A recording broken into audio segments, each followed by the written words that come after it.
Assalamualaikum warahmatullahi wabarakatuh. Perkenalkan, nama saya Yaki Muhammad. Saya dari Universitas Dana Badra, Fakultas Hukum. Di sini saya akan menyampaikan paper saya tentang balistik.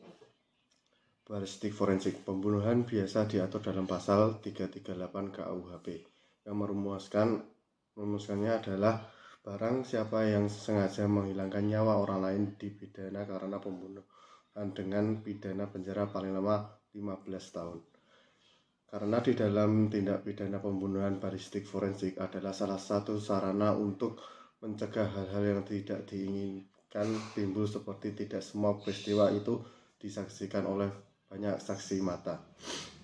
Kemungkinan berbohongnya saksi mata dan didasarkan oleh pada manusia itu karena meskipun penjahat tersebut telah melukainya dengan lillahi untuk menghindari hukum, pasti ada bukti yang dapat dipergunakan di tempat kejadian perkara, karena dalam perannya forensik mengungkap kasus kejahatan melalui proses pemeriksaan barang bukti, karena dalam tempat kejadian perkara ketiga hal, yaitu korban, pelaku, dan barang bukti pasti bersangkutan erat. Permasalahan mengenai pembuktian kasus kejahatan menggunakan senapan, karena pada era ini banyak sekali kejahatan yang dilakukan oleh senapan, sehingga menjadi perhatian khusus untuk pelaku kejahatan ini dikarenakan teknologi juga sudah berkembang dan balistik forensik adalah salah satu cara untuk mengungkapnya, menunjukkan dan membuktikan kejahatan dengan menggunakan senapan sebagai cara yang tepat dan akurat sebagai alat bukti di persidangan. Balistik adalah ilmu mengenai gerakan, sifat, dan efek dari proyektil, khususnya peluru, bom gravitasi, roket, dan lain-lain. Ilmu atau seni merancang dan menggerakkan proyektil untuk mendapatkan hasil yang diinginkan. Ilmu balistik dibagi menjadi 3, yaitu balistik dalam, internal balistik, balistik luar, eksternal balistik, dan balistik akhir, terminal balistik. Balistik dalam, pengertian balistik dalam adalah ilmu yang mempelajari semua kejadian proyektil pada saat amunisi mulai dinyalakan, primer mulai dipukul, sampai pada saat proyektil keluar dari mulut laras. Balistik luar adalah balistik di luar, sedangkan balistik itu sendiri adalah ilmu yang mempelajari tingkah laku peluru berserta dengan faktor-faktor yang mempengaruhinya, sehingga balistik luar mengandung arti ilmu yang mempelajari tingkah laku peluru beserta faktor-faktor yang mempengaruhi di dalam udara bebas setelah keluar mulut laras.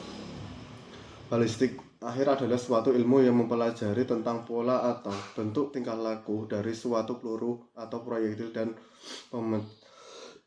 pecahannya atau fragmentasi pada atau perkenaan atau sasaran, serta efek dari perkenaannya, tetapi bukan berbicara tentang pengaruh luka yang diakibatkan oleh unsur kimia atau racun pada perkenaan atau sasaran.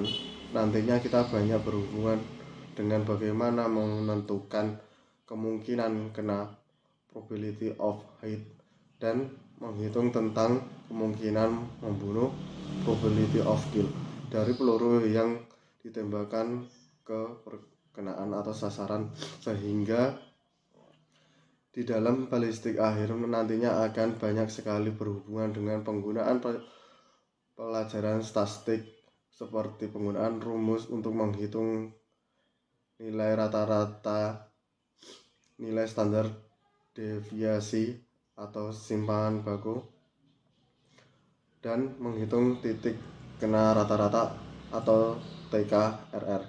Sedangkan bidang horizontal dan vertikal serta penggunaan beberapa distribusi statik lainnya, atau distribusi normal, distribusi binomial, dan distribusi Hal-hal lain yang berhubungan dengan balistik akhir juga dapat mempelajari menghitung energi dari pecahan atau fragmentasi dari amunisi khusus, granat, mortir, dan lainnya.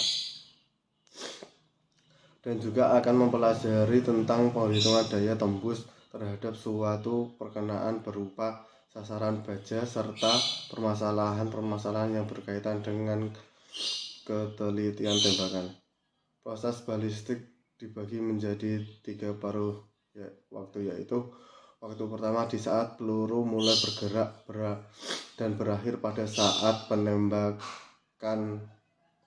pembakaran bahan pendorong selesai. Waktu kedua mulai dari saat akhir pembakaran bahan pendorong dan akan berakhir pada saat peluru meninggalkan ujung laras. Kode ketiga mulai saat peluru meninggalkan laras dan berakhir pada jarak kira-kira 50 meter dari ujung laras. Pada periode ini tekanan akan terus bertambah kecil sehingga menjadi 0. Tetapi kecepatan akan terus bertambah besar dan akan mencapai harga maksimum pada saat tekanan sama dengan 0. Kecepatan inilah yang kita pergunakan sebagai kecepatan awal pada tabel penembakan.